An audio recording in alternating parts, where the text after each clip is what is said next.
आपका नाम क्या है? निमित यादव। हाँ, कहाँ प्रॉब्लम है बेटा जनरेटर में आपको? अरे, ट्राई नहीं की ऐसे कैसे चलेगा? रूल क्लियर है? एक बार मुझे रूल बता दो आप।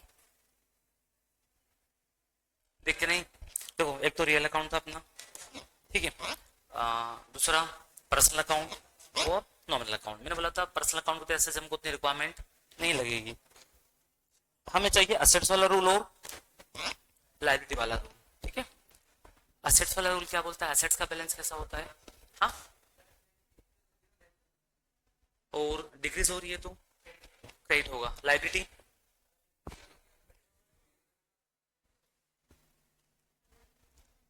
तो क्या रियल अकाउंट को भी रिप्लेस कर सकता है क्या ये वाला रूल? रियल अकाउंट को भी, रियल अकाउंट को रिप्लेस कर सकता है रूल ये वाला, असेट्स और लायबिलिटी वाला। हाँ सर, क्योंकि रियल अकाउंट भी क्या बोलता है? Debit what comes in assets, के लिए लगता है ना वो भी। क्या अगर असेट्स आ रही है तो हम क्या करेंगे? उसको डेबिट करेंगे। असेट्स अगर जा रही है तो क्या करेंगे बेटा? हम उसको क्रेडिट करेंगे। तो उसी पे लगता है वाला रूल अपना। सेम रूल हम असेट्स वाला लगा देते हैं कि डेबिट बैलेंस होता है, अगर इंक्रीज हो रही है तो हम क्या कर देंगे? उसको डेबिट कर देंगे। डिक्रीज हो रही है अगर तो हम क्या कर देंगे? उसको क्रेडिट कर देंगे। तो वही आपका रियल अकाउंट वाला रूल बन जाता है, debit what comes in, credit what goes out वाला। तो अगर आप रियल अकाउंट के थ्रू नहीं भी जाओगे तो भी चलेगा, लेकिन आपने चूंकि घर पे ट्राई तो नहीं किया है, चलो हैंड टू हैंड ट्राई कर लेते हैं। जल्दी से मुझे बताते ना बस आप, है ना।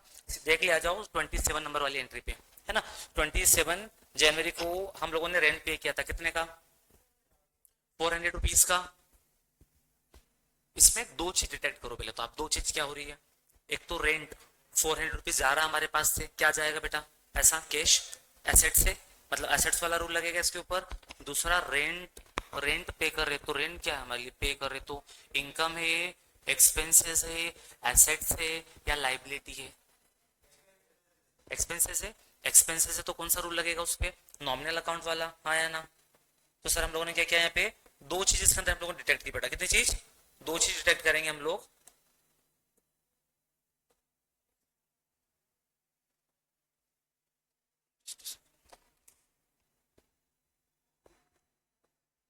देखना, एक तो आपका जो हो गया रेंट हो गया, दूसरा 400 रुपीज हमारे पास से जा रहा है, ठीक है। रेंट बेटा क्या है बोलो जल्दी से, जिन लोगों ने ट्राई नहीं किया देख लेना। एक्सपेंसेस है। दूसरा 400 क्या है अपना? ये एसेट है, कैश या बैंक किसी भी फॉर्म में जा रहा है तो हमारे लिए क्या बेटा? ये एसेट से। अब इस पर रूल लगा देंगे हम लोग। एक्सपेंसेस में नॉमिनल वाला, debit all the expenses and losses, ठीक है। और कैश और बैंक एसेट्स है तो उस पर एसेट्स वाला। जब एसेट्स बढ़ रही है तो डेबिट और कम हो रही है तो क्रेडिट। जब हम रेंट पे करेंगे तो हमारी एसेट्स इंक्रीज होगी या डिक्रीज होगी? डिक्रीज होगी। तो फिर हम क्या लिख देंगे नीचे? To cash. तो एंट्री क्या बनेगी इसकी? Rent account debit to cash, debit all the expenses and losses. और इधर क्या कर दिया? Decrease in assets, decrease in assets. या रियल अकाउंट वाला रूल लगाओ तो वो भी लगा सकते हो आप। Credit what goes out, cash जा रहा है तो हमने उसको क्या कर दिया? क्रेडिट कर दिया हम लोगों ने, ठीक है। एक और बताना 20 वाली, 20 जनवरी को है क्या है? वॉट मशीनरी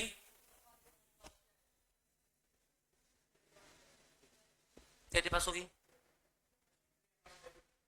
ऐसा क्यों? काम हो रही है और मशीन, अरे बोलना नहीं बाकी लोगों को, असेट्स है वो भी, अरे हाँ ना, है ना। एक असेट जा रही है, एक असेट्स आ रही है, एक असेट्स बढ़ रही है, दूसरी असेट्स कम हो रही है। असेट्स बढ़ती है तो हम क्या करेंगे? डेबिट करेंगे। असेट्स कम हो रही है तो हम क्या करेंगे? क्रेडिट कर देंगे हम लोग उसके अंदर। नेक्स्ट एक और है, purchase goods from Ravi for cash. Sir नाम भी लिखा है और कैश वर्ड भी लिखा है, तो फिर कोई रवि का कोई कॉल है क्या यहाँ पे? फिर सर रवि वर्ड को क्या कर सकते हैं हम लोग? अवॉइड कर सकते हैं। हमें क्या देखना है बस यहाँ पे? सिर्फ दो चीज, एक तो गुड्स, दूसरा कैश। तो गुड्स परचेस कर रहे हैं हम लोग तो एक असेट्स बढ़ रही है, क्या आ रहा है हमारे पास? गुड्स आ रहा है। और क्या जा रहा है हमारे पास से? कैश जा रहा है। क्लियर है क्या? तो एंट्री क्या बन जाएगी अपनी? Purchase account debit to cash, purchase account debit to cash. नीचे इसके जस्ट नीचे लिखा हुआ है परचेस गुड्स फ्रॉम रवि। सिर्फ और सिर्फ क्या लिखा हुआ है बेटा? नाम लिखा हुआ है। मतलब कैसे परचेस किया है हम लोगों ने? ये क्रेडिट में परचेस किया। कैश वर्ड है ही नहीं ना यहाँ पे, देखो। पर नाम तभी लिखते हैं, हमने कल बताया था आपको, नाम तभी लिखेंगे सर जब हमने कैसे खरीदा हो कोई चीज, पेड पे खरीदी। तो परचेज, क्या परचेस किया हम लोगों ने? गुड्स परचेस किया है। तो बिजनेस में क्या आ रहा है? गुड्स आ रहा है। असेट्स बढ़ रही है, असेट्स बढ़ेगी तो क्या करेंगे हम लोग? डेबिट करेंगे। दूसरा असेट्स कम होगी तो क्रेडिट करेंगे। क्या दूसरी असेट्स कम हो रही है क्या? कैश जा रहा है क्या? बैंक से पैसा जा रहा है क्या इस वाले केस में? नहीं जा रहा है सर। क्यों नहीं जा रहा, बोलना जल्दी से। यस, क्योंकि हम लोगों ने कैसा खरीदा है? क्रेडिट पे खरीदा है। बनेगा क्या? एक और कौन है, एक सेकंड बेटा, क्या नाम था, कौन था आपका, क्या नाम बेटा? ये वाला बता दो, फोर्थ वाला, परचेस गुड्स फ्रॉम सुभाष वाला, जल्दी से। रीजन, रीजन रूल कौन सा लगाया? हाँ, असेट्स बढ़ रही है, डेबिट कर दिया। सुभाष को क्रेडिट क्यों किया हम लोगों ने? क्योंकि हमने, नहीं परचेस से, परचेस बेटा, क्योंकि हमने क्रेडिट में परचेस किया है। क्रेडिट में परचेस किया है तो वो क्या है, हमारी लाइबिलिटी है। और लाइबिलिटी का बैलेंस कैसा होता है? क्रेडिट होता है। इसलिए सुभाष को हमने क्रेडिट कर दिया, लाइबिलिटी है। लेकिन इसकी नेक्स्ट एंट्री यहाँ पे नहीं है, लेकिन मैं आप लोगों से पूछ रहा हूँ, जल्दी से बताना मुझे, है ना, ये बता दो आप। ये एंट्री पढ़ लिया आप लोगों ने सुभाष वाली? एक बार देख लो बेटा, क्या लिखा हुआ है? परचेस गुड्स फ्रॉम सुभाष, कितने का? 12,000 का। क्या एंट्री बता रहे हो उसकी आप? हाँ, purchase account debit to Subhash. मैं बोल रहा हूं मैंने सुभाष को पेमेंट कर दिया, तो वो एंट्री क्या पास होगी?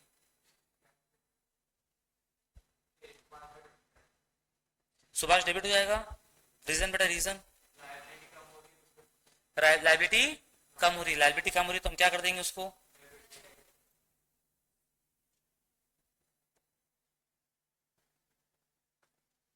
लिखेंगे Subhash account debit to cash. कितना अमाउंट पे कर रहे हैं उसको? 12,000, 12,000, 12,000, ये एंट्री पास कर देंगे हम लोग। ठीक है, सुभाष को सर डेबिट क्यों किया हम लोगों ने? रीजन समझ में आ गया आप लोगों को? वैसे तो वो रूल लग जाता है डेबिट दी रिसीवर वाला, लेकिन मैं फिर बोल रहा हूँ आगे जाके शायद ये काम नहीं करेगा, इसलिए हम बोलेंगे सर ये लाइबिलिटी थी, लाइबिलिटी का बैलेंस कैसा होता है? क्रेडिट होता है। उसको फिनिश करना है तो क्या करते, उतने अमाउंट से हम लोग उसको डेबिट कर देंगे। ठीक है,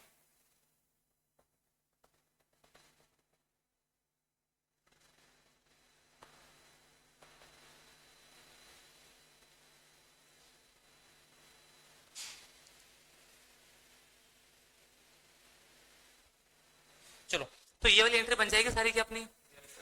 आगे बढ़े बेटा यहाँ से हम लोग, है ना। नेक्स्ट हम लोग कल कंसेप्ट पे थे, कौन कौन से कंसेप्ट पढ़ लिए थे हम लोगों ने? अकाउंटिंग कंसेप्ट कौन कौन से पढ़े थे? ये कल प्लीज है ना कॉपी में करके ले आना आप, ये वाली एंट्री एक बार। फिर मैं एक शीट दूंगा आपको सिर्फ जनरल एंट्री की, फिर वो लगानी रहेगी हम लोगों को। जब तक नहीं लगाओगे कॉपी में पता नहीं चल पाएगा क्या चल रहा है। और विथ रूल बता देना मुझे कि क्या रूल लगाया आपने इसके ऊपर। ठीक है, ये अकाउंटिंग कन्वेंशन कंसेप्ट पे थे, इसमें हमने फर्स्ट पढ़ा था, कौन सा था अपना?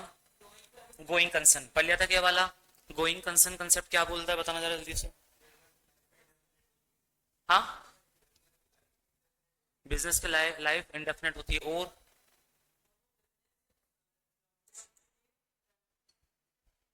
और एक और कुछ वर्ड था जो मैंने बताया था, जब भी हम किसी ट्रांजेक्शन में एंटर होंगे, जब भी हम किसी ट्रांजेक्शन में एंटर होंगे, ये मान के चलेंगे, हम जब भी किसी ट्रांजेक्शन को क्या करेंगे बेटा, बोलो, रिकॉर्ड करेंगे, ये मान के चलेंगे कि बिजनेस हमारा क्या रहने वाला है, बोलो जल्दी से, कंटिन्यू रहने वाला है इन लॉन्ग टर्म। उसको क्लोज करने का कोई इंटेंशन हमारा नहीं है। ठीक है क्या? इसके बाद था कंसिस्टेंसी कंसेप्ट। कंसिस्टेंसी कंसेप्ट क्या बोल रहा था हमारा? एक बार अगर हमने जो मेथड क्या कर ली, अडॉप्ट कर ली, तो कंटिन्यूअसली फिर हम वही मेथड फॉलो करेंगे ईयर ऑन ईयर बेसिस पे। किस बेसिस पे?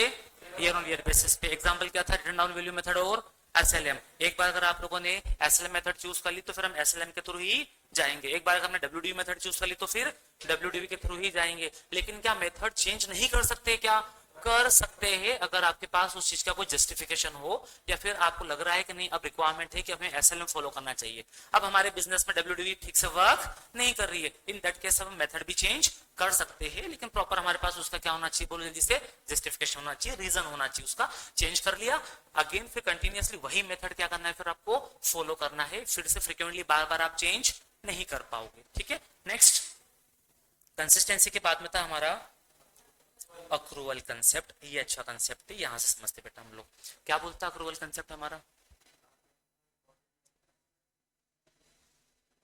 हम कैश बेसिस पे अकाउंटिंग करते हैं, अक्रूवल बेसिस पे। सुना ना, दो बेसिस होते हैं, एक कैश बेसिस पे कैश बेसिस ऑफ अकाउंटिंग पहले चलती थी। जो ये होते थे ना मुनीम लोग, है ना, जो क्या बोलते थे इंडिजिनस सिस्टम, जो बैंक होती थी उधार देने लेने का काम, ये लोग क्या करते थे, जब सामने वाला बंदा इनको पैसा दे के जाता था ना, उसी दिन क्या करते थे उस पे लोग रिकॉर्ड। जब सामने वाले को पैसा दे देते थे उसी दिन क्या करते थे लोग रिकॉर्ड। मतलब पैसा आया तो रिकॉर्ड करेंगे, पैसा जाएगा तो, अगर सामने वाला को रास्ते में मिल गया, बोले अरे पंडित जी आपका पैसा देना है, रात को आ रहा हूं मैं, आज ड्यू डेट है, तो पंडित जी क्या घर जाके रिकॉर्ड कर लेंगे उसको? नहीं, ड्यू बेसिस रिकॉर्ड। वो वेट करते थे कि इस बंदे को शाम को घर आने दो, जब आके पैसा दे देगा तभी मैं क्या करूंगा, इसको रिकॉर्ड करूंगा। जब पैसा आ जाएगा तभी मैं क्या मानूंगा, उसको अपनी इनकम मानूंगा। लेकिन अक्रोल बेसिस ऑफ सिस्टम में ऐसा नहीं होता है। हम तो जिस दिन ट्रांजेक्शन में क्या हो जाते हैं बेटा, बोलो, एंटर हो जाते हैं, उसी दिन ट्रांजेक्शन को क्या कर लेते हैं, रिकॉर्ड कर लेते हैं अक्रोल बेसिस। ठीक है ना? क्या बोलता है ये कि जिस दिन भी आप ट्रांजेक्शन में क्या हो रहे हो, एंटर हो रहे हो ना, तभी ट्रांजेक्शन को क्या कर लो, आप रिकॉर्ड कर लो। समझते कैसे सर?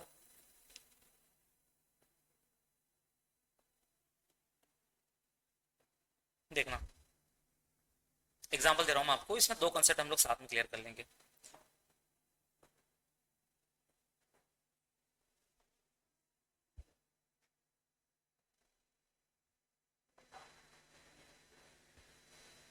ये हमारा फाइनेंशियल ईयर है, ये हो गया आपका प्रीवियस ईयर, ये हो गया आपका current year. Previous year sir 2024 25, ये हो जाएगा आपका 25 26। अभी कौन सा चल रहा है हमारा, 25 26।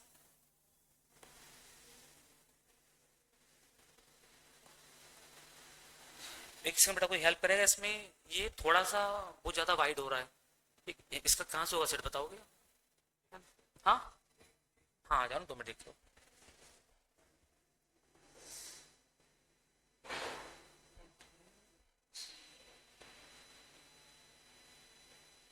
ये वाइड हो रहा है, इस प्रेस करके देखा मैंने।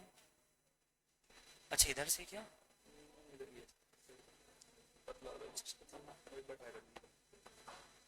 इससे पतला हो जाएगा और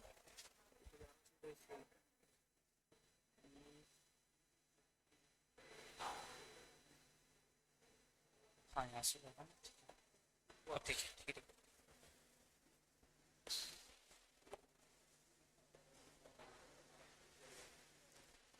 अभी वो लिखने में नहीं आ रहा ठीक से बेटा, 2 मिनट रुका, है ना? आप चाहो ना बेटा तो उसको कॉपी में लिख भी सकते हो आप लोग। इसमें दो कंसेप्ट क्लियर कर लेंगे एक साथ में हम लोग।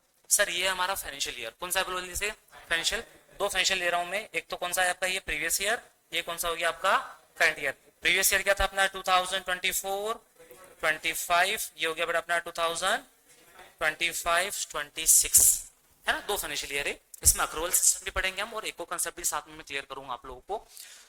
सर मेहरा जी के घर में शादी है, किसी घर में, मेहरा जी के घर में शादी है। शर्मा जी जो है कैटरिंग का काम संभालते हैं, कैटरिंग का लाइटिंग का काम संभालते हैं। तो देखो अब मेहरा जी और शर्मा जी दोनों दोस्त है, दोनों फ्रेंड है, ठीक है? तो मेहरा जी ने शर्मा जी को बोला कि देख भाई मेरे यहाँ पे शादी है, तुम्हें क्या संभालना है, सारा काम संभालना है। काम संभालना मतलब लाइटिंग के माल सारा आप सप्लाई करोगे, डेकोरेशंस, कैटरिंग वर्क जितना भी रहेगा, जो भी अमाउंट बनेगा मैं आपको बाद में पे कर दूंगा। तो देखना शादी कब है सर मेहरा जी के यहाँ, 2024 और 25 में।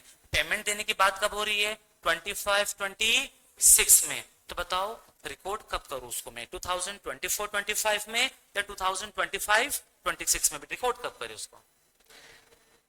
वेडिंग का मेन क्या, प्रीवियस ईयर, ठीक है ना? प्रीवियस ईयर शादी थी इनके यहाँ पे, इन्होंने क्या करवा लिया, शर्मा जी से डेकोरेशन का काम करा लिया अपने यहाँ पे, कैटरिंग का वर्क करवा लिया, कुछ अमाउंट बना था कितना, 4 लाख रुपीज। क्या बोला उन्होंने कि 4 लाख रुपीज मैं आपको कब पे कर दूंगा, नेक्स्ट ईयर पे कर दूंगा। तो इसको रिकॉर्ड कब करेंगे, रिकॉर्ड बताओ मुझे, रिकॉर्ड कब करूं मैं, इस वाले ईयर में या इस वाले ईयर में? रिकॉर्ड कब करेंगे इसको हम लोग? ये विषय में करना पड़ेगा। भले सर आप लोगों ने अभी तक अमाउंट पे नहीं किया, लेकिन रिकॉर्ड तो करना पड़ेगा ना, क्योंकि sir thousands of lakhs of transactions होते, अगर हम लोगों ने उनको रिकॉर्ड नहीं किया ना, दिमाग से क्या हो जाएगा, सब स्किप हो जाएगा। तो रिकॉर्ड तो हम कर लेंगे ना, तो ट्रांजैक्शन तो मैं क्या कर लूंगा यहाँ पे, रिकॉर्ड कर लूंगा। ये किस बेसिस पे कर रहा हूं मैं, अक्रूवल बेसिस पे। इवन इफ मेरे पास से क्या नहीं गया है, कैश नहीं गया, बट मैंने रिकॉर्ड कर लिया। लेकिन पहले जो कैश बेसिस ऑफ अकाउंटिंग चलता था ना, उसमें क्या होता था, जिस ईयर में इनके पास से क्या जाता था, बेटा बोलो जल्दी से, जिस भी ईयर में इनके पास से क्या जाता था कैश, उसी टाइम पे क्या करते थे उसको रिकॉर्ड। तो ये जो मेहरा जी है ना, ये 2025-26 में उसको क्या करते, रिकॉर्ड करते कि हाँ मेरे पास से फाइनली कितने पैसे गए, 4 लाख रुपए गए। तो रिकॉर्डिंग करने का तरीका ही क्या था, वो गलत था, क्योंकि वो कैश बेसिस ऑफ अकाउंटिंग थी। जिस ईयर में पैसा जा रहा है उस ईयर में रिकॉर्ड करेंगे, जिस ईयर में पैसा आ रहा है उस ईयर में क्या करते, ये रिकॉर्ड करते थे। तो वो कैश बेसिस ऑफ अकाउंटिंग है। हमारा कौन सा अकाउंटिंग हो गया, अक्रूवल बेसिस। मतलब सर जिस भी ईयर में हम किसी ट्रांजेक्शन में क्या हुए, बोलो, एंटर हुए, उसी ईयर में उसको क्या कर लेंगे हम लोग, रिकॉर्ड कर लेते हैं। पहली बात तो पहला। दूसरा, अगर कोई इनकम मेरी कौन सी ईयर की, बोलो जल्दी से, करंट ईयर की इनकम है। कौन सी ईयर की बेटा, अब ये करंट ईयर है, मेरे लिए नेक्स्ट ईयर क्या रहेगा यहाँ पे, 2026 27, ये कौन सा ईयर है मेरा, नेक्स्ट ईयर है। अब अगर कोई इनकम मैंने करंट ईयर में अर्न कर ली है, करंट ईयर क्या बेटा हमारा 2025-26 में कोई इनकम मैंने अर्न कर ली है, अर्न कर ली, कितनी इनकम है सर, 50,000 की, बट अभी तक वो पैसा मिला नहीं है। सामने वाला बंदा बोल रहा है कि सर वो पैसा हम कब देंगे आपको, बोलो जल्दी से, नेक्स्ट ईयर में देंगे। तो बताओ इनकम कौन सी ईयर की हुई, 25-26 की या नेक्स्ट ईयर की? नहीं नहीं नहीं, सुनना, फिर से सुनना, ये चल रहा है 2025-26, मैं पढ़ा रहा हूं आप लोगों को। मैंने आपको बोला भाई फीस दे दो, आपने बोला सर पढ़ा दो, फीस कब दे देंगे हम आपको, नेक्स्ट ईयर दे देंगे। सुनना, आपने क्लास कौन सी ईयर में ली बेटा, 25-26, फीस कब दोगे आप, 26-27 में। तो बताओ वो इंस्टीट्यूट की जो इनकम है वो कौन सी ईयर की है, 25-26 की या 26-27 की, 25-26 की। जिस भी ईयर में हमने क्या दिए, सर्विस दिए ना, उस ईयर की इनकम होती है। इसी को एक और कंसेप्ट है, रेवेन्यू रिकॉग्नाइजेशन कंसेप्ट। क्या नाम है बेटा, बोलो जिसे, रेवेन्यू रिकॉग्नाइजेशन कंसेप्ट। रेवेन्यू को पहचानना पड़ेगा आप लोगों को कि कौन सी ईयर से ये रिलेट करता है। तो रेवेन्यू सर उस ईयर से रिलेट करता है जिस ईयर में आपने क्या किया, या तो गुड्स सेल किया है या आपने सर्विस प्रोवाइड की है। मैंने कौन सी ईयर में सर्विस प्रोवाइड की बेटा, बोलो 25-26 में।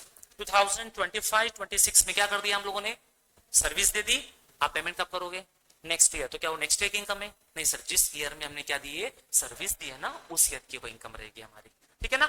लेकिन क्या आपको 50,000 मिल गए क्या सर, कब मिलेंगे 50,000, नेक्स्ट ईयर मिलेंगे। तो क्या इसको मैं नेक्स्ट ईयर रिकॉर्ड करूं, क्या मैं नेक्स्ट ईयर तक वेट करूं इसको रिकॉर्ड करने का, तब तक तो मैं भूल ही जाऊंगा ना किससे कितना पैसा लेना है। तो फिर हम अक्रूवल बेसिस पे इसको फिलहाल अभी रिकॉर्ड कर लेंगे 2025-26 में कि इतनी हमारी इनकम हो गई, बट अभी पैसा मिला नहीं है। उसको एसेट्स मान लूंगा कि किसी से पैसा लेना बाकी है, या तो उसको डेटर बना लेंगे हम लोग। आए बात समझ में क्या, ठीक है। तो इसमें दो कंसेप्ट हमारे क्लियर होते हैं। तो पहला हम पढ़ेंगे ये वाला, देखो आप, उसके बाद फिर उसको जाएंगे अक्रूवल कंसेप्ट पढ़ना। क्या लिखा है बेटा इसमें जल्दी से, according to this assumption transaction is recorded in the books of account at the time when it is entered into। जब हम किसी, हाईलाइट कर लेना बेटा नोट्स में, जल्दी करो। जब भी हम किसी ट्रांजेक्शन में क्या होते हैं, एंटर होते हैं ना, तभी हम उसको क्या कर लेते, बोलो जल्दी से, तभी हम उसको रिकॉर्ड कर लेते हैं, एंटर्ड इनटू। जब भी हम किसी ट्रांजेक्शन में एंटर होंगे ना, तभी उस ट्रांजेक्शन को क्या कर लेते हैं, रिकॉर्ड कर लेते हैं। भले पैसा मिला हो या नहीं मिला हो, मैटर नहीं करता है। Irrespective of money you have received और नोट, मैटर नहीं करेगा आपने रिसीव किया हो या नहीं किया हो। आपको ट्रांजेक्शन में एंटर होते से ट्रांजेक्शन को क्या कर लेना है, रिकॉर्ड कर लेना है आपको, ठीक है। क्या आगे बढ़ना, क्या लिखा हुआ है, not when the settlement take place, ना कि उस दिन जब सेटलमेंट होगा। मेहरा जी के यहाँ शादी थी, शर्मा जी ने क्या दिया, सर्विस, कौन से ईयर में दी बेटा, करंट ईयर में। हम पैसा कब देंगे उनको, नेक्स्ट ईयर। हमने बोला ना अभी तो पैसा ही नहीं, नेक्स्ट ईयर दे देंगे भाई, दोस्त है तो मेरा। रिकॉर्ड कब करूं मैं उसको, करंट ईयर में या नेक्स्ट ईयर में, क्यों, क्योंकि ट्रांजेक्शन में कब एंटर हुए हम, करंट ईयर में। पैसा कब दूंगा मैं उसको, नेक्स्ट ईयर दूंगा मैं। इसका उल्टा करके देखते से, थोड़ा सा रुकना जरा, मैं बोल रहा हूं यहाँ पे, मैं बोल रहा हूं यहाँ पे, देखना,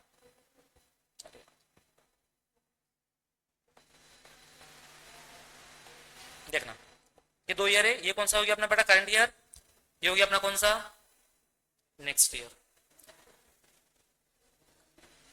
इंदौर में अगर आपको वेडिंग करना है तो गार्डन बुक कराने पड़ते हैं, एडवांस पेमेंट लगता है क्या, एडवांस पेमेंट, हाँ सर, जो भी गार्डन बुक करोगे एडवांस पेमेंट।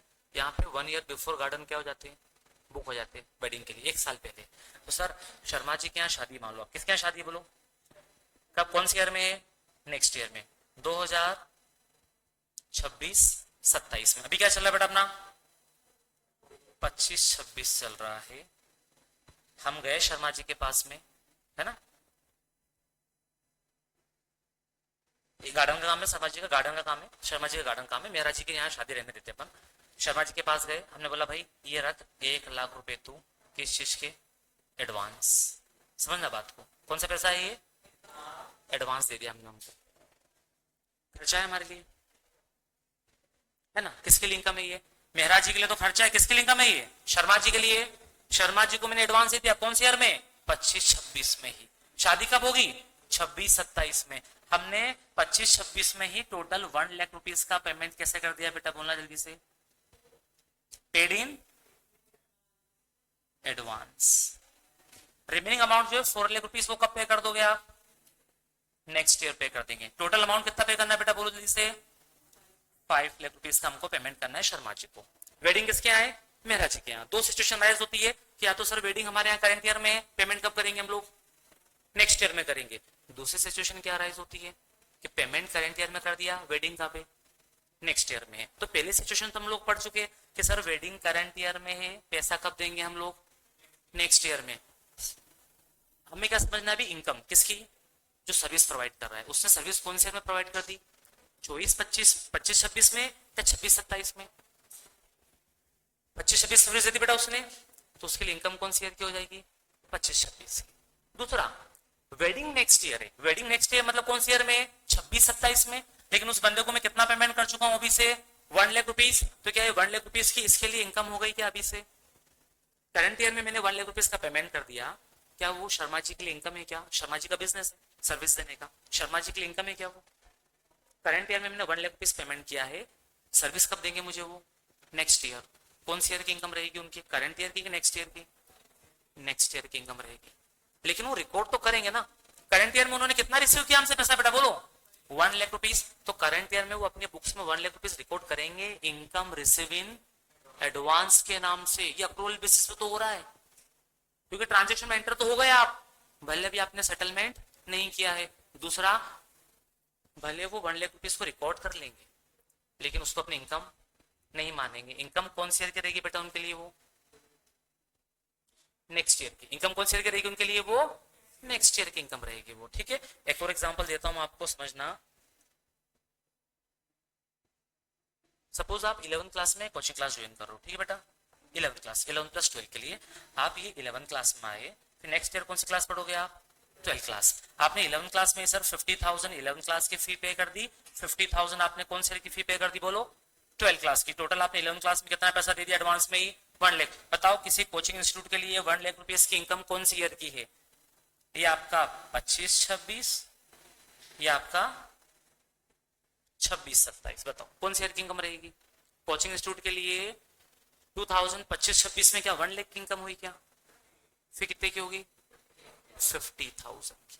क्योंकि करंट ईयर में सर सर्विस कितने की दी हमने, करंट ईयर में तो सर अभी हमने 11th का ही पढ़ा है ना, तो जो सर्विस दे दी वो करंट ईयर की इनकम, जो सर्विस देना अभी बाकी है वो कौन सी ईयर की इनकम रहेगी आपकी, नेक्स्ट ईयर की इनकम रहेगी आपकी। लेकिन रिकॉर्ड तो हम, बोला बेटा रिकॉर्ड तो हम पूरा अमाउंट करेंगे अक्रूवल बेसिस से पूरा। ये यहाँ पे कैश मैटर नहीं करता है, एडवांस में पैसा मिल गया मैटर नहीं करेगा, बस पैसा आ रहा है पैसा जा रहा है, ये कैश बेसिस में चलता है। यहाँ पे क्या चलता है, ट्रांजेक्शंस। क्या चलता है बेटा यहाँ पे, कि किसी के साथ डील हो गई है, ट्रांजेक्शन कर लिया, तो उसको क्या कर लेंगे इमीडिएटली हम लोग रिकॉर्ड कर लेंगे। करंट ईयर का है, करंट ईयर से रिलेट करता है, ये हम बाद में समझ लेंगे किस बेसिस पे, रेवेन्यू रिकॉग्नाइजेशन कंसेप्ट के बेसिस पे। तो फिलहाल तो पता है ये लोग जब 1 लाख रुपए मिलेंगे ना, तो क्या एंट्री पास करेंगे बेटा, एंट्री होगी आपकी ये वाली, बैंक अकाउंट डेबिट। कितना अमाउंट मिला बोलो, 1 लाख रुपीज।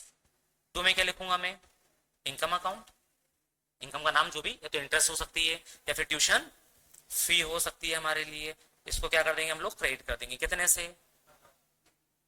1 लाख से कर दूं क्या सर, क्योंकि अगर मैं 1 लाख से कर दूंगा तो ये क्या हो जाएगा, पूरा का पूरा 1 लाख रुपए मेरे करंट ईयर के प्रॉफिट एंड लॉस अकाउंट में चले जाएगा। पूरे 1 लाख की इनकम कौन सी ईयर की बन जाएगी, करंट ईयर की बन जाएगी। तो सर ये जो आप कर रहे हो ना, ये तो ट्रांजेक्शन को आप रिकॉर्ड कर रहे हो, लेकिन आपको उसको रिकॉग्नाइज भी करना पड़ेगा। तो क्या 1 लाख रुपीज इनकम अकाउंट में डालना सही रहेगा, नहीं तो फिर क्या करेंगे। तो सुनो, फिर उसके लिए जो एंट्री पास होगी ना वो दूसरी एंट्री होगी, पहली एंट्री तो यही होती है क्योंकि अकाउंटेंट करता है, अकाउंटेंट को नहीं आता इतना कुछ कि outstanding expenses, prepaid income, income receive in advance या अक्रूड इनकम का क्या करते हैं हम एडजस्टमेंट, वो तो बस सीधे एंट्री घुमाते, वन लेकर आया आते हुए दिखा दिया। तो फर्स्ट एंट्री तो यही पास होती है, bank account debit to fee account. Second entry जब हम 31 मार्च को बुक्स ऑफ अकाउंट बनाएंगे ना तब हम क्या करते बेटा, रेवेन्यू को रिकॉग्नाइज, सब पहचानेंगे, जब पहचानेंगे ना तो उस टाइम हम एंट्री करेंगे, अरे भाई हमने तो क्या कर दिया, ये फीस अकाउंट ज्यादा क्रेडिट कर दिया है। कितना ज्यादा क्रेडिट कर दिया बोलो जल्दी से, 50,000। तो 50,000 से फिर से हम क्या कर लेंगे, इस फी अकाउंट को डेबिट कर देंगे, कितने अमाउंट से, 50,000 से। और वो जो 50,000 हमें एक्स्ट्रा मिल गए उसको क्या बोलेंगे बोलो जल्दी से हम, कहा जाएगा वो, हाँ कहा जाएगा बेटा बोलो जल्दी से, yes, fees received in advance account के अंदर। तो आपने एंट्री देखी होगी एडवांस इनकम की एंट्री, कभी भी आपने ये नहीं देखी होगी bank account debit to fee receive in advance, हमेशा यही मिलेगी income account debit to income receive in advance. तो इनकम का नाम क्यों लिखते हैं ऊपर हम लोग, ऊपर फीस को डेबिट क्यों कर रहे हैं हम लोग, क्योंकि फीस को हम लोगों ने क्या कर लिया था पहले, क्रेडिट कर लिया था जब फीस का अमाउंट हम लोगों को रिसीव हुआ था। कितना रिसीव हुआ था बोलो बेटा, 1 लाख रुपीस। क्या पूरे 1 लाख रुपीस फीस अकाउंट में डालना था आपको, नहीं, कितना डालना चाहिए था, सिर्फ 50,000। चूंकि हम लोगों को चीजों को किस में लेना होता है बोलो, रिकॉर्ड में लेना होता है, तो हम लोगों ने पहले तो फुल अमाउंट से एंट्री पास कर देते, देन सेकंड एंट्री जो होती है ना वो सेटलमेंट एंट्री पास करते हैं। कौन सी एंट्री पास करते हैं, सेटलमेंट एंट्री, कि हमने एक्सेस क्रेडिट कर दिया 50,000 से, तो 50 से फिर से क्या कर देंगे हम उसको डेबिट कर देंगे उसको हम लोग। बनेगा क्या, तो ये कौन सा कंसेप्ट हो जाता है हमारा बोल जल्दी से, रेवेन्यू रिकॉग्नाइजेशन कंसेप्ट। ये इसी की वजह से एंट्री पास हो रही इनकम रिसीव इन एडवांस वाली, हमने रेवेन्यू को रिकॉग्नाइज किया, हमने पहचाना तो पता चला कि ये 1 लाख रुपीस हमारी करंट ईयर की इनकम नहीं है, इसमें से सिर्फ 50,000 की करंट ईयर की इनकम है। 50,000 तो कौन सी ईयर से रिलेट करती है, नेक्स्ट ईयर से, क्योंकि अभी 12th क्लास की सर्विस हमने प्रोवाइड नहीं की, जिस ईयर में सर्विस प्रोवाइड करेंगे ना उस ईयर से इनकम क्या करती है हमारी, रिलेट करती है। जिस भी ईयर में हम क्या करेंगे बोलो जैसे सर्विस प्रोवाइड करेंगे, करंट ईयर में कौन सी सर्विस प्रोवाइड की अभी हमने, जस्ट 11th क्लास, तो 11th क्लास की इनकम करंट ईयर की हो गई। 12th क्लास की सर्विस कब दोगे आप, नेक्स्ट ईयर, तो क्या हो जाएगा बोलो जल्दी, नेक्स्ट ईयर तक वो जो पैसा बच्चों से आपने एडवांस ले रखा है, कितना अमाउंट बेटा बोलो जल्दी से, 50,000 का, वो आपके लिए लाइबिलिटी है, वो बेटा आपके लिए क्या बोलो जल्दी से, वो लाइबिलिटी है। और लाइबिलिटी का बैलेंस कैसा होता है, क्रेडिट होता है, तो उस रिमेनिंग 50,000 को हमने क्या बना लिया, लाइबिलिटी बना लिया हम लोगों ने। बन जाएगा क्या बोलो, आया ना। सेम वेडिंग के केसेस में होता है कि अभी करंट ईयर में क्या हो रहा है बोलो जल्दी से, मेरा क्या है, कैटरिंग का बिजनेस है, करंट ईयर में पैसा रिसीव हुआ मेरे पास में कितना, 1 लाख एडवांस में, मुझे सर्विस कब देना है सामने वाले को, नेक्स्ट ईयर। शर्मा जी के यहाँ शादी नेक्स्ट ईयर है भाई, और पैसा कब मिल गया मुझे, करंट ईयर में, कि ये लो सर आपको मैनेजमेंट संभालना है पूरा, मैंने ठीक है भाई दे दो 1 लाख रुपए। 1 लाख रुपए की जो इनकम है ना वो करंट ईयर की रहेगी या नेक्स्ट ईयर की, 1 लाख जो एडवांस में देके गए बंदा, जिनके यहाँ वेडिंग नेक्स्ट ईयर है, जिनके यहाँ वेडिंग नेक्स्ट ईयर है, जिनके यहाँ सर्विस कब देना है हमको, नेक्स्ट ईयर देना है, तो वो कौन सी ईयर की इनकम रहेगी बोलो जैसे, करंट ईयर की या नेक्स्ट ईयर की, नेक्स्ट ईयर की। क्योंकि क्या पता सर सिमरन अगर अपनी जिंदगी जी ली तो आप कैसे सर्विस दे पाओगे, करंट ईयर में ही पता चला सिमरन भाग गई है ना, वो बोला जा सिमरन जी ले अपनी जिंदगी, होता ना ऐसा, हम वेडिंग की तैयारी कर रही हो लड़की गायब, तो क्या मैं सर्विस दे पाया क्या, जब मैं सर्विस ही नहीं दे पाया तो किस चीज के पैसे लूंगा उनसे। तो मतलब जब तक मैं सर्विस नहीं दे देता, जब तक दुल्हन खुशी खुशी विदाई नहीं ले लेती वहां से, तब तक तो वो जो पैसा दे रखा ना हमें 1 लाख उन्होंने एडवांस में, वो हमारी क्या है, लाइबिलिटी है। क्या बेटा बोलो, लाइबिलिटी। एक बार सारे गेस्ट आ गए, एक बार शादी समारोह शुरू हो गया, सेनाएं बज गई, हम बोलेंगे अब शर्मा जी आप जानो और आपकी बेटी जाने, बचे हुए 1 लाख तो दे चुके थे, वो तो मेरी इनकम हो ही गई है, बचे हुए 4 लाख तो मुझे आपसे लेना है, तो वो पूरी की पूरी 5 लाख की इनकम कौन सी ईयर की रहेगी बेटा, नेक्स्ट ईयर की। करंट ईयर में जो पैसा रिसीव हुआ ना वो तो क्या है हमारे लिए, लाइबिलिटी रहेगा।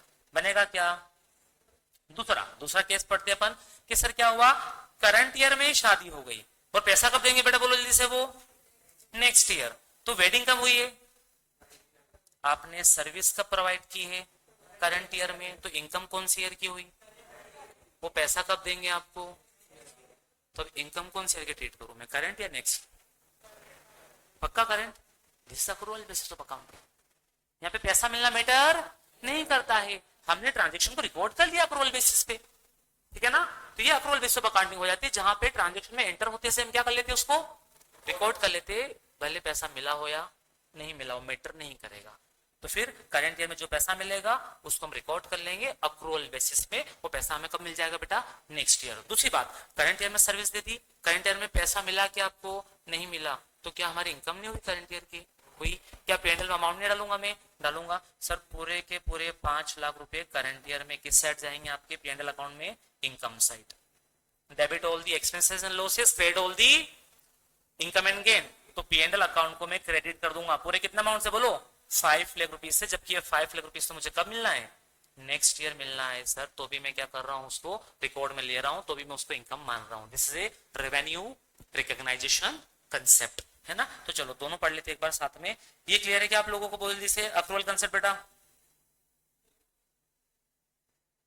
है ना। Similarly according to this concept expenses are recorded in the accounting period in which they are assist in earning the revenue whether the cash is paid for them or not। Same expenses का भी income का देख लिया आपने। अब अगर आपने कोई खर्चा किया है और उस खर्चे ने आपको करंट ईयर में बेटा बेनिफिट दिया है, क्या अर्न करने में? रेवेन्यू अर्न करने में, रेवेन्यू अर्न करने में। तो खर्चा कौन सी ईयर का है? करंट ईयर का। तो उसको रिकॉर्ड भी कहां करना चाहिए आपको? करंट ईयर में। भले आपने पैसा दिया हो या नहीं दिया हो। तो एक रामू चाचा हमारे काम कर रहे हैं, उनको पेमेंट ही नहीं कर रहे। श्यामलाल, रामलाल, ये काम करते सारे। तो रामलाल जी मेरे यहाँ पिछले 5 सालों से काम करते। इस बार मेरी फाइनेंशियल कंडीशन थोड़ी ठीक नहीं है, तो रामलाल को मना कर दिया मैंने कि रामलाल एक काम करना है, नेक्स्ट दे दूंगा, अभी फरवरी चल रहा है, 2 महीने की सैलरी मत ले। तो 10,000 उसने फेब का पैसा नहीं लिया और 10,000 मार्च का नहीं लिया, सीधे मैं उसको अप्रैल में दूंगा। अप्रैल मतलब कौन सा ईयर हो गया? Next year. अप्रैल में कितना दूंगा उसको मैं? 20,000 तो ये, और 10,000 अप्रैल का। तो जो 20,000 इस साल का एक्सपेंसेस है वो कब दूंगा मैं उसको? Next year. तो क्या है 20,000 को रिकॉर्ड नहीं करूंगा मैं? ये 20,000 कौन सी ईयर का एक्सपेंसेस है? करंट ईयर का है। भले आपने पेमेंट नहीं किया, तो क्या मैं इसको रिकॉर्डिंग नहीं करूंगा? करूंगा सर। किस बेसिस पे करूंगा बेटा बोलो जैसे? अक्रूवल बेसिस पे। किस बेसिस पे करेंगे इसको हम लोग? अक्रूवल बेसिस पे करेंगे। अक्रूवल बेसिस पे करोगे तो इसकी क्या एंट्री पास होती है? कुछ ध्यान आ रही क्या? कि सर सैलरी पे कर रहे हैं हम लोग, है ना। तो क्या एंट्री पास करते हैं हम लोग? सैलरी एक्सपेंसेस है, तो एक्सपेंसेस को रिकॉर्ड में तो लूंगा मैं। सैलरी अकाउंट डेबिट तो करूंगा मैं, कितने से? 20,000 रुपीज से। लेकिन क्या बेटा 20,000 का मेरे पास से कैश गया क्या?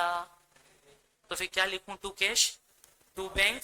तो यस, तो यहाँ आ जाता है टू आउटस्टैंडिंग सैलरी, मतलब अभी ये सैलरी देना बाकी है। कितना अमाउंट?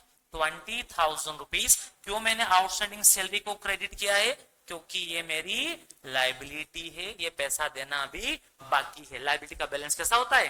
क्रेडिट होता है। इसलिए देखो ये वाली एंट्री पास हुई, कैश नहीं गया तो भी ट्रांजेक्शन को रिकॉर्ड किया। किस बेसिस पे बोले इसे? अक्रूवल बेसिस पे बनेगा। तो ऐसी कोई इनकम, सुनना फिर से, ऐसी कोई इनकम जो करंट ईयर से रिलेट करती है, भले रिसीव नहीं हुई है, हम उसको क्या कर लेंगे? रिकॉर्ड कर लेंगे। This accrual basis. ऐसे कोई एक्सपेंसेस जो करंट ईयर से रिलेट करते, इवन इफ हमने अभी अमाउंट पे नहीं किया है, हम उसको क्या कर लेंगे? रिकॉर्ड कर लेंगे। ये अक्रूवल बेसिस बोलता है। और कैश बेसिस क्या बोलता था? जिस दिन आपके पास क्या आ जाए? पैसा, उस दिन रिकॉर्ड करना। जिस दिन आप रामलाल को 20,000 दे दो, उस दिन रिकॉर्ड करना। तो मैं रामलाल को पैसा कब दूंगा? Next year. तो रिकॉर्ड भी कब कर पाऊंगा उसको मैं? Next year. फिर कौन सी ईयर की इनकम बन जाती है? नेक्स्ट ईयर की। वो कौन सी ईयर का एक्सपेंसेस बन जाता है? नेक्स्ट ईयर का। गड़बड़ हो जाता है सर, प्रॉपर अकाउंटिंग हमारी मेंटेन ही नहीं हो पाएगी। इसलिए हम लोग क्या करते हैं, जब हमने फाइनेंशियल ईयर में डिवाइड किया है, क्या बोला बेटा? जब हम लोगों ने फाइनेंशियल ईयर में डिवाइड किया है चीजों को, तो उस फाइनेंशियल ईयर में मैचिंग कंसेप्ट फॉलो करो ना आप। क्या फॉलो करो? Matching concept. कि एक करंट ईयर में हमने जितना भी रेवेन्यू अर्न किया है, उस रेवेन्यू अर्न करने में जितना भी खर्च हुआ है उसको मैच करो। तो अगर करंट ईयर का खर्चा है तो उसको करंट ईयर में ही रिकॉर्ड करो। किस बेसिस पे रिकॉर्ड करोगे? अक्रूवल बेसिस पे। किस बेसिस पे? अक्रूवल बेसिस पे। फिनिश। ये हो गया अपना अक्रूवल बेसिस अकाउंटिंग। जल्दी पढ़ लो। क्लियर दोनों पॉइंट का बेटा? ठीक है ना। अब ये जो एग्जांपल है पढ़ते रहना आराम से। अब इसके बाद नेक्स्ट लेकर आ रहा हूं आप लोगों को रेवेन्यू रिकॉग्निशन कंसेप्ट पे। मनी मेजरमेंट और तो सिंपल है, सारे सिंपल है। ये रहा, ये पढ़ो आप, पहले पढ़ो आप लोग, आपको समझ में आ जाएगा क्या बोल रहे हैं। रेवेन्यू रिकॉग्निशन पढ़ लो बेटा जल्दी से। इधर बेटा संस्कार भट्ट, सिमरन को डाउट है क्या?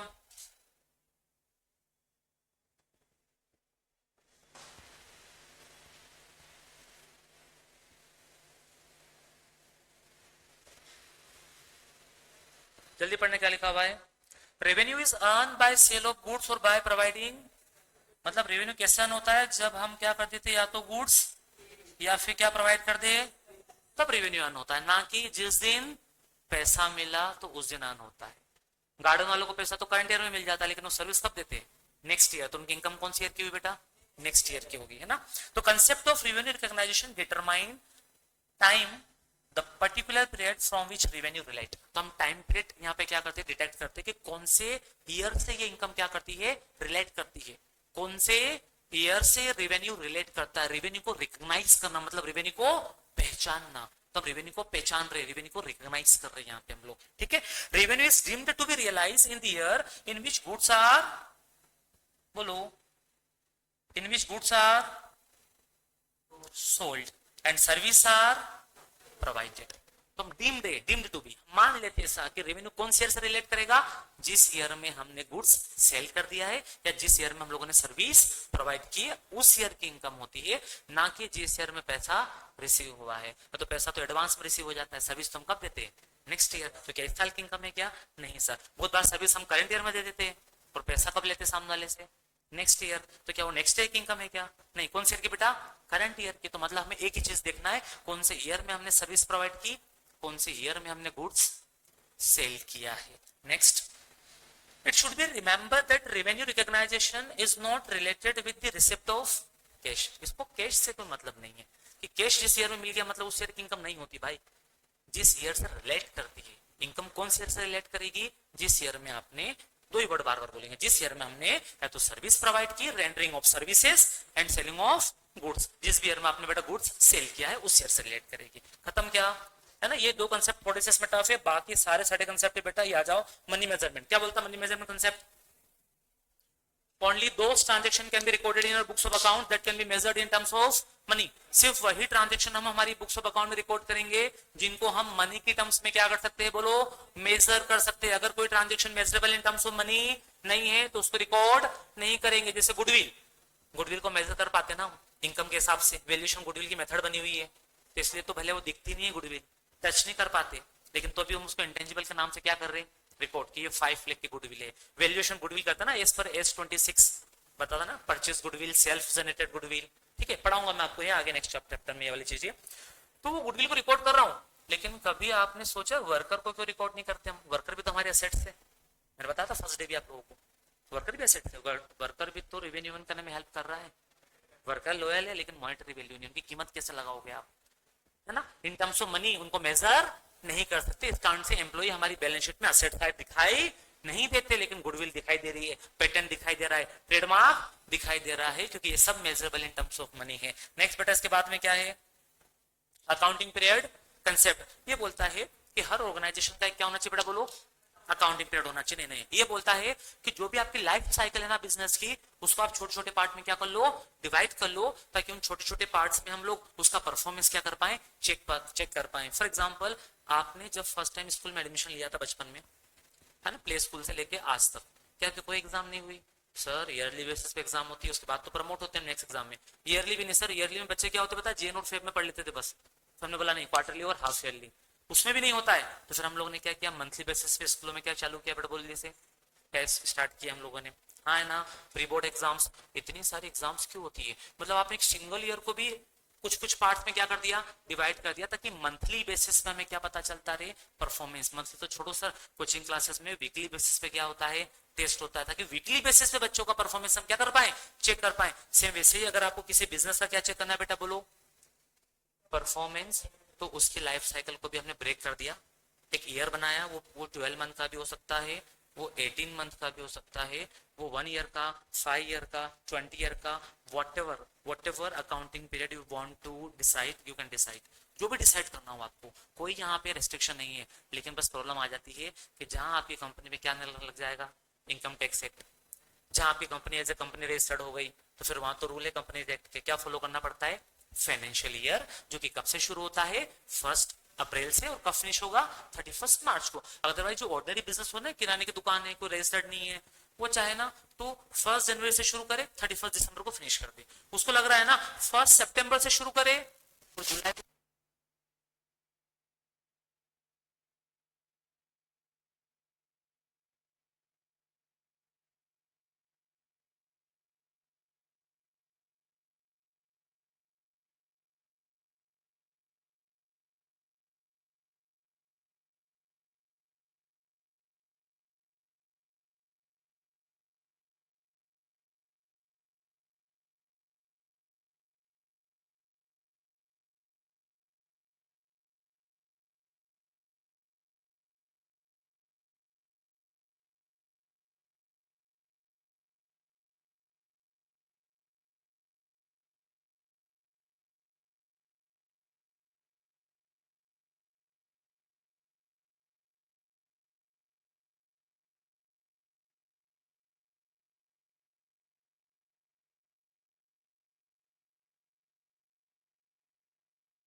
जो एंटायर लाइफ है किसकी, सॉरी, जो एंटायर लाइफ है बेटा किसकी, बिजनेस की, उसको हम लोग क्या कर देंगे, स्मॉल पार्ट्स में डिवाइड कर लेंगे। जो एंटायर लाइफ है बिजनेस की उसको हम स्मॉल पार्ट में क्या कर लेंगे, डिवाइड कर लेंगे, सो दैट हम लोगों को क्या पता चलता है, बोलो जल्दी से, परफॉर्मेंस पता चलता रहे, उसका इवैल्यूएशन कर पाए कि क्या अर्निंग कैपेसिटी है बिजनेस की, क्या अर्निंग कैपेसिटी बिजनेस की। बिजनेस की जो अर्निंग कैपेसिटी है ना वो कैसे पता चलती है, बिजनेस की अर्निंग कैपेसिटी कैसे पता चलेगी आपको, प्रॉफिट एंड लॉस अकाउंट से। बिजनेस की फाइनेंशियल पोजीशन कैसे पता चलेगी आपको, बैलेंस शीट से। लिख लेना चाहो तो अर्निंग कैपेसिटी शो करता है हमारा पी&एल अकाउंट, है ना, स्टेटमेंट ऑफ पी&एल बोलते हैं फिलहाल अभी बेटा हम उसको। तो स्टेटमेंट ऑफ पी&एल शो करता है earning capacity of the business, है ना, और बैलेंस शीट शो करती है हमारी क्या, फाइनेंशियल पोजीशन। तो अगर आपको किसी भी बिजनेस के फाइनेंशियल पोजीशन चेक करना हो ना तो क्या देख लेना आप, उसकी बैलेंस शीट। जब हम किसी बैंक के पास लोन लेने के लिए जाते हैं तो बैंक वाला क्या देखता है, हमने कौन सी ब्रांड के कपड़े पहन रखे हैं, कितना गोल्ड पहन रखा है, कितनी ज्वेलरी पहन रखी है, वो तो गोल्डन बाबा है, दे दो कितना लोन चाहिए, बड़ा आदमी लग रहा है, पता चला कि सारा कर्जे में चल रहा है, ठीक है ना, तो हम बोलेंगे गोल्डन बाबा अच्छी बात है, आप बहुत सारा गोल्ड पहन का है, लेकिन आपको लोन चाहिए ना तो कल आना कुछ बेसिक डॉक्यूमेंट्स लेके, पिछले 5 साल के स्टेटमेंट ऑफ पी&एल, जिससे हम क्या चेक करेंगे, आपकी अर्निंग कैपेसिटी और बैलेंस शीट लेके आना, उससे क्या चेक करेंगे, आपकी फाइनेंशियल पोजीशन, कितनी एसेट्स है कितनी लायबिलिटी है। अगर हम आपके सारे एसेट्स सेल कर दें तो लायबिलिटी का पेमेंट भी हो पा रहा है या नहीं, और होने के बाद कितना पैसा बच जाएगा कि बैंक रिकवर कर ले हमारा पैसा। तो इसलिए ये 2 चीज चेक करते हैं हम लोग। बनेगा क्या, बोलो। तो अकाउंटिंग पीरियड कंसेप्ट ये बोलना चाह रहा, बस डिवाइड कर लो एंटायर लाइफ को, और उसी टाइम पीरियड में आप क्या बनाओ, अपनी स्टेटमेंट ऑफ पी&एल बनाओ, उसी टाइम पीरियड में क्या बनाओ बेटा आप, बैलेंस शीट, सो दैट हम ईयरली बेसिस पे क्या कर पाए, कंपैरिजन कर पाए कि हमारी अर्निंग कैपेसिटी में इंप्रूवमेंट है या नहीं है, हमारी फाइनेंशियल पोजीशन में इंप्रूवमेंट है या नहीं है। नेक्स्ट है कॉस्ट कंसेप्ट और historical cost concept. Cost concept क्या बोलता है बेटा, देखना जरा। कॉस्ट कंसेप्ट बोलता है कि जितनी भी एसेट्स होती है हमने उनको जिस भी ईयर में क्या किया है, परचेस किया है, जिस ईयर में क्या किया बेटा हमने उनको, उस ईयर में हम उसको किस प्राइस पर रिकॉर्ड करेंगे, उनकी ओरिजिनल कॉस्ट पे। और नेक्स्ट ईयर अगर वो फिक्स असेट्स थे तो कॉस्ट माइनस डिप्रिसिएशन पे। आया ना, क्या बोलता बोलो जल्दी से, जितनी भी असेट्स है उनको कौन से प्राइस पे रिकॉर्ड करेंगे हम हमेशा, बोलो ओरिजिनल प्राइस पे। According to the cost concept assets is recorded in the books of account at the price paid to acquire it। ये रहा price paid to acquire it, कितना अमाउंट आपने पे किया उसको एक्वायर करने के लिए, मतलब उसकी कॉस्ट प्राइस पे आपको रिकॉर्ड करना है। This cost become the basis for all subsequent accounting of the assets. यही कॉस्ट उसका क्या बनती है, बेस बनती है फॉर सब्सिक्वेंट अकाउंटिंग के लिए, कि नेक्स्ट जब भी अकाउंटिंग हुई ना तो उस कॉस्ट के बेसिस पर अकाउंटिंग करेंगे। नेक्स्ट पे जो डिप्रिसिएशन लगेगा उसी कॉस्ट प्राइस पे डिप्रिसिएशन लगेगा। नेक्स्ट टाइम पे अगर राइट ऑफ करेंगे उसी कॉस्ट प्राइस से उसको क्या करेंगे, हम राइट ऑफ करेंगे। सीधा सा फंडा है। एक शब्द में अगर मैं बोलूँ ना बेटा, ये कंसेप्ट ये बोलना चाहता है कि कभी भी आप किसी भी एसेट को उसकी मार्केट प्राइस पे गलती से भी रिकॉर्ड मत कर लेना। दैट्स इट, इतना सा बोलना चाह रहा है कि हम आपको मार्केट प्राइस पे एसेट को रिकॉर्ड नहीं करने देंगे। कौन से प्राइस पे रिकॉर्ड करोगे, उसकी कॉस्ट प्राइस पे। इसी को बोलते हैं कॉस्ट कंसेप्ट, या फिर इसको क्या बोलेंगे बेटा, बोल दीजिए हम हिस्टोरिकल कॉस्ट कंसेप्ट। बनेगा क्या, एग्जांपल दूं, इन्वेंटरी, गुड्स। गुड्स का नाम सुना, इन्वेंटरी कैसे सेट से, करंट या नॉन करंट, करंट सेट से। कौन सी प्राइस रिकॉर्ड करेंगे, कॉस्ट प्राइस। कौन सी प्राइस, कॉस्ट प्राइस रिकॉर्ड करते हैं हम उसको। और इवन ये होता है बहुत बार कि मेरे पास गुड्स है कितने का, 1 लाख रुपीज का। कितने गुड्स है बेटा, बोल दीजिए।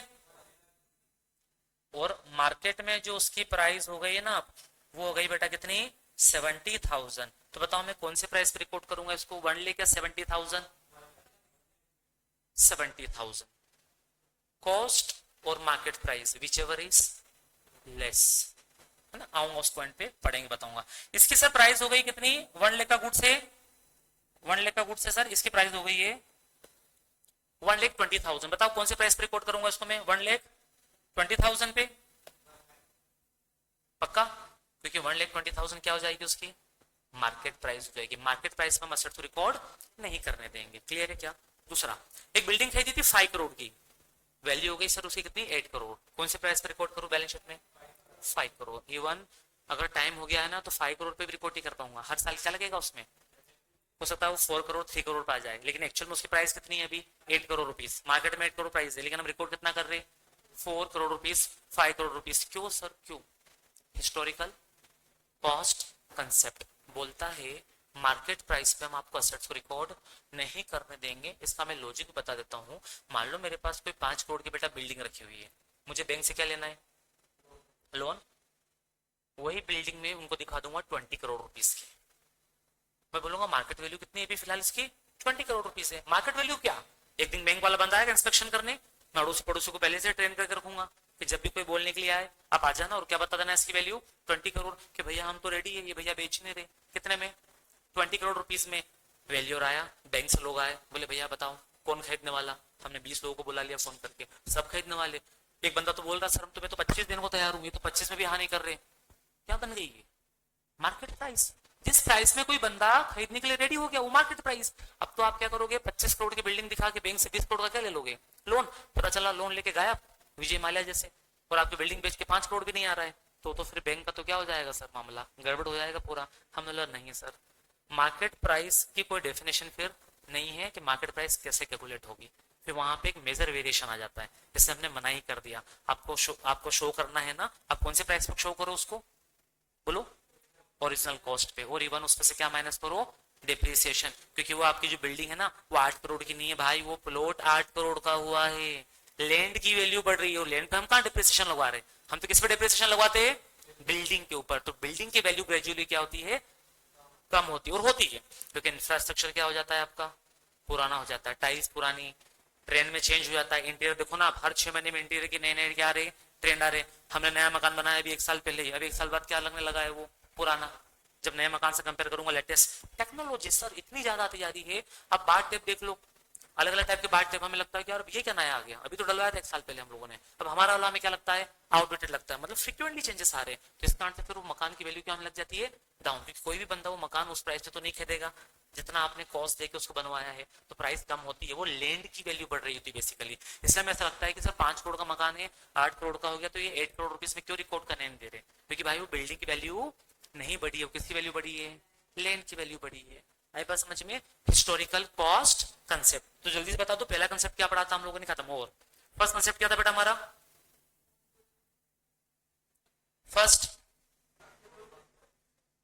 सबसे पहला अक्रूवल पढ़ा था क्या अपन लोगों ने, नहीं, गोइंग कंसर्न है ना, मतलब किसी भी ट्रांजेक्शन को रिकॉर्ड करूंगा, किसी भी ट्रांजेक्शन में एंटर होऊंगा, क्या मान के चलूंगा बेटा मैं कि बिजनेस अभी कंटिन्यूसली चलता रहेगा, इसको क्लोज करने का कोई इंटेंशन नहीं है हमारा। सेकंड क्या पढ़ा था इसके बाद, कंसिस्टेंसी।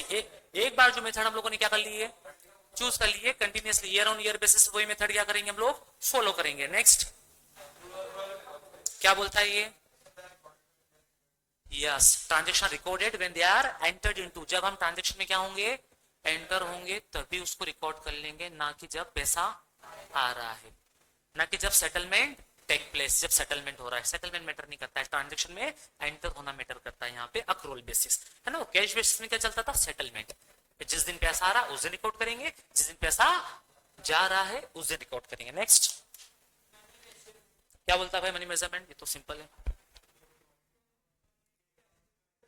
हो गया नेक्स्ट नेक्स्ट नेक्स्ट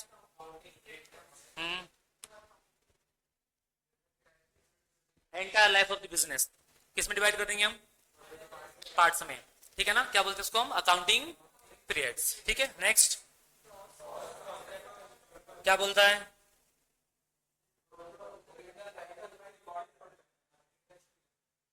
ठीक है क्या। नेक्स्ट क्या बोलता है भाई, रेवेन्यू रिकॉग्निशन पढ़ा था क्या, रेवेन्यू रिकॉग्नाइजेशन क्या बोलता है, यस सर जब भी हम गुड्स या तो सेल करेंगे या सर्विस इनकम उस ईयर से रिलेट करेगी, ना कि जिस ईयर में आपको पैसा रिसीव हो रहा है। नेक्स्ट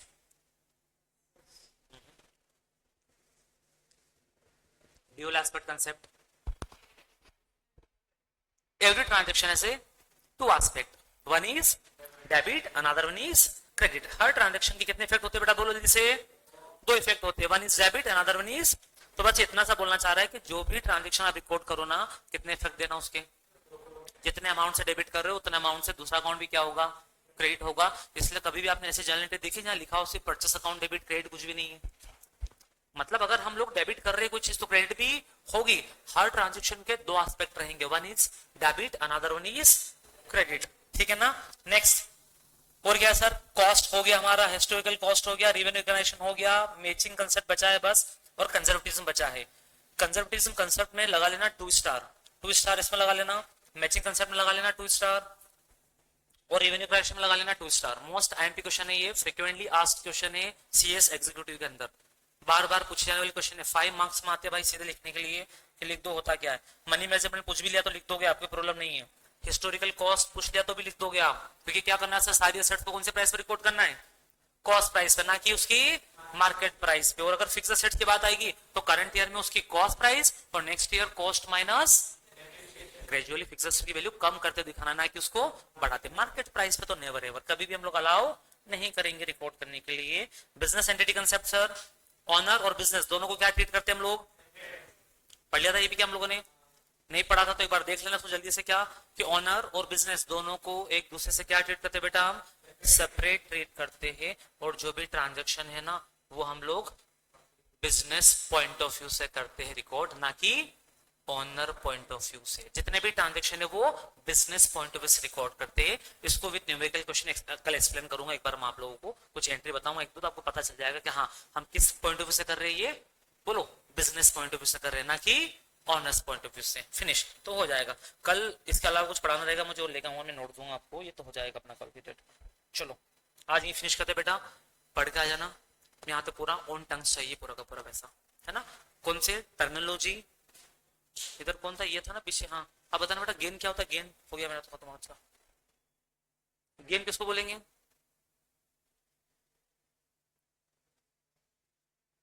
अरे पढ़ा था ना आपने बोला था ना गेन मतलब गेन, गेन किसको बोले बेटा,